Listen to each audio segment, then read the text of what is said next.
Hi student, मैं Salaar Shah Khan, class 12 semester 3 education semester 3 का जो चैप्टर 3 है यानी कि सेट 3, इसमें चैप्टर का नाम है महिला शिक्षा, अनुसूचित जाति, अनुसूचित जनजाति, अन्य पिछड़ा वर्ग, आर्थिक रूप से कमजोर वर्ग की समस्याएं एवं समान अवसर।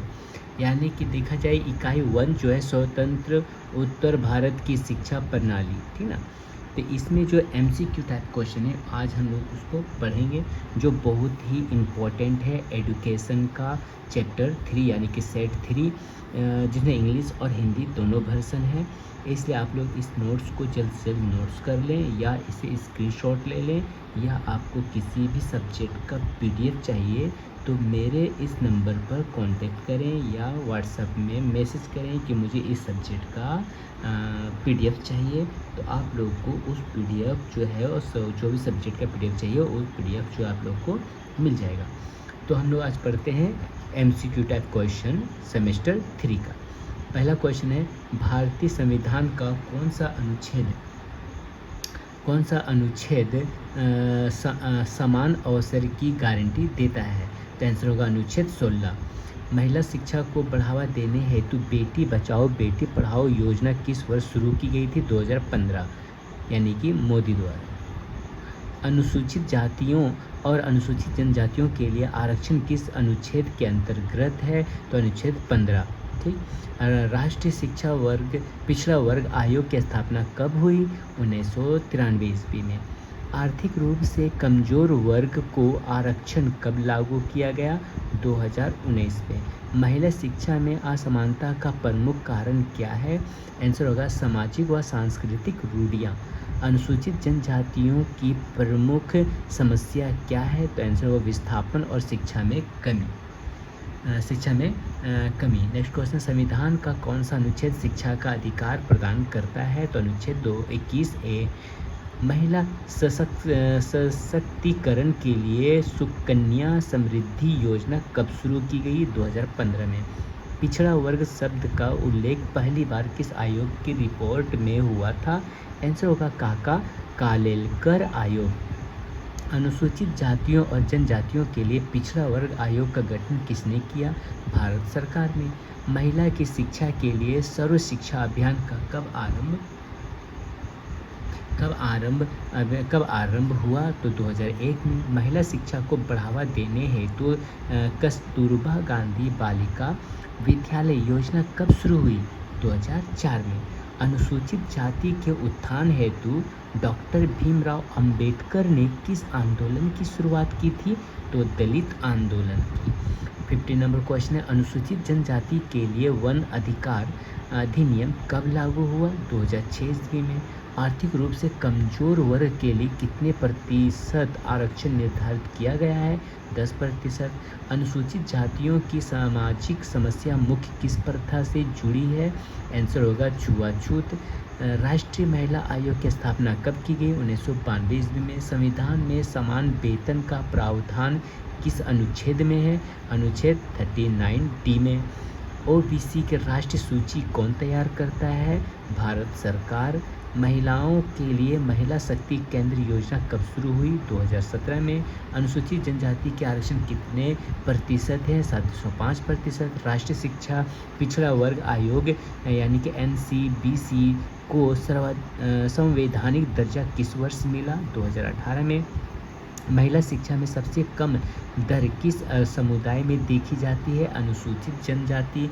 दलित पैंथर आंदोलन किसने शुरू किया? नामदेव ढसाल ने। अनुसूचित जातियों के लिए छात्रवृत्ति योजना का नाम क्या है? पोस्ट मैट्रिक छात्रवृत्ति योजना। महिला शिक्षा में समानता लाने हेतु किस योजना में छात्राओं को साइकिल दी जाती है? मुख्यमंत्री बालिका साइकिल योजना।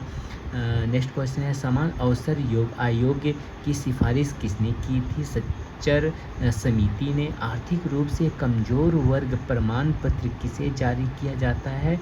आर्थिक रूप से पिछड़े सामान्य वर्ग को। अनुसूचित जनजातियों के अधिकारों की रक्षा हेतु किस अनुच्छेद में प्रावधान है? अनुच्छेद 17 में। भारत में महिलाओं की साक्षरता दर 2011 जनगणना के अनुसार कितनी थी? 65.46%। सुकन्या समृद्धि योजना किसके लिए लागू की गई थी? बालिकाओं के लिए। अनुसूचित जनजातियों का मुख्य आजीविका साधन क्या है? तो इनसे वनों पर निर्भरता। अनुसूचित जातियों के लिए विशेष विवाह अधिनियम किस वर्ष पारित हुआ? 1954 में। महिलाओं की सुरक्षा हेतु निर्भया फंड कब शुरू किया गया?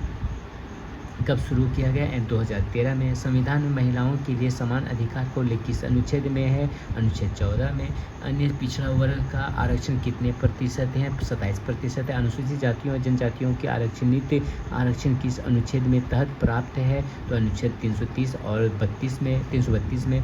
महिलाओं की सुरक्षा हेतु 1091 किसका हेल्प लाइन नंबर है? तो महिला हेल्पलाइन है। किस योजना के तहत ग्रामीण क्षेत्रों की लड़कियों को हॉस्टल की सुविधा दी जाती है? कस्तूरबा गांधी बालिका विद्यालय को। अनुसूचित जातियों के लिए उद्यमिता विकास कार्यक्रम किसके द्वारा संचालित है? आंसर होगा सामाजिक न्याय और अधिकारिता मंत्रालय। भारत में अनुसूचित जनजाति दिवस कब मनाया जाता है? 9 अगस्त को। शौचालय निर्माण के लिए किस योजना ने महिला सम्मान को बढ़ावा दिया? स्वच्छ भारत मिशन। भारत में सबसे अधिक अनुसूचित जाति जनसंख्या किस राज्य में है? उत्तर प्रदेश में है। आर्थिक रूप से कमजोर वर्ग प्रमाण पत्र कितने साल के लिए मान्य होता है? 1 वर्ष के लिए। किस योजना का उद्देश्य गरीब लड़कियों की शादी में आर्थिक मदद देता है? मुख्यमंत्री कन्या विवाह योजना। अनुसूचित जनजातियों की संस्कृति संरक्षण हेतु किस मंत्रालय का गठन किया गया था? जनजातीय कार्य मंत्रालय। बालिका शिक्षा की निगरानी किस निकाय द्वारा की जाती है? शिक्षा मंत्रालय के द्वारा। अनुसूचित जातियों में समान अवसर हेतु किस आयोग की स्थापना हुई? तो आंसर होगा राष्ट्रीय अनुसूचित जाति आयोग। महिला शिक्षा में लैंगिक भेदभाव को किस नीति ने संबोधित किया है? राष्ट्रीय शिक्षा नीति। महिलाओं की उच्च शिक्षा के लिए UGC द्वारा किस योजना की शुरुआत की गई? महिला अध्ययन केंद्र। पंचायत राज व्यवस्था में महिलाओं के लिए कितने प्रतिशत आरक्षण है? 33% है। अनुसूचित जनजातियों की शिक्षा के लिए एकलव्य मॉडल आवासीय विद्यालय कब शुरू हुआ? 1997 ईस्वी में। भारत में सबसे अधिक अनुसूचित जनजाति जनसंख्या किस राज्य में है? मध्य प्रदेश में है। राष्ट्रीय पिछड़ा वर्ग वित्त एवं विकास निगम की स्थापना कब हुई? 1992 ईस्वी में हुई। किस संविधान संशोधन ने पंचायतों में महिलाओं के आरक्षण का प्रावधान किया? 73वां संशोधन। आर्थिक रूप से कमजोर वर्ग EWS के लिए आरक्षण किस संशोधन के तहत लागू हुआ? तो 103वां संशोधन। ठीक ना। महिलाओं की शिक्षा को बढ़ावा देने हेतु बेटी बचाओ बेटी पढ़ाओ योजना कब शुरू हुआ? 2015 में। अनुसूचित जातियों के लिए राष्ट्रीय अनुसूचित जाति आयोग किस अनुच्छेद के तहत बना? तो अनुच्छेद 338 में। अनुसूचित जनजाति सामाजिक अधिकारों की रक्षा किस अनुच्छेद में की गई है? तो अनुच्छेद 46 में। महिला शिक्षा में असमानता का मुख्य कारण क्या है? सामाजिक रूढ़ियाँ। अगला क्वेश्चन, अनुसूचित जाति के छात्रों को छात्रावास सुविधा किस योजना में दी जाती है? अंबेडकर छात्रावास योजना। भारत में लैंगिक समानता को बढ़ावा देने वाला प्रमुख कानून कौन सा है? तो लैंगिक समान वेतन अधिनियम। अनुसूचित जनजातियों के लिए TRIFED का मुख्य उद्देश्य क्या है? तो जनजातीय उत्पादों का विपणन। महिला आयोग का अध्यक्ष कौन नियुक्त करता है? भारत सरकार करता है। पिछड़ा वर्ग आयोग किस अनुच्छेद के तहत गठित है? अनुच्छेद 340। इस योजना का उद्देश्य महिलाओं को स्कूल में बनाए रखना है? तो आंसर होगा राष्ट्रीय बालिका शिक्षा प्रोत्साहन योजना। अनुसूचित जातियों के आर्थिक विकास हेतु कौन सी वित्तीय संस्था है? आंसर होगा NSFDC यानी national scheduled caste finance and development corporation. EVS के प्रमाण पत्र की पात्रता में वार्षिक आय सीमा कितनी है? 8 लाख रुपए। महिला सशक्तिकरण का अर्थ क्या है? आंसर होगा महिलाओं को समान अधिकार और अवसर देना।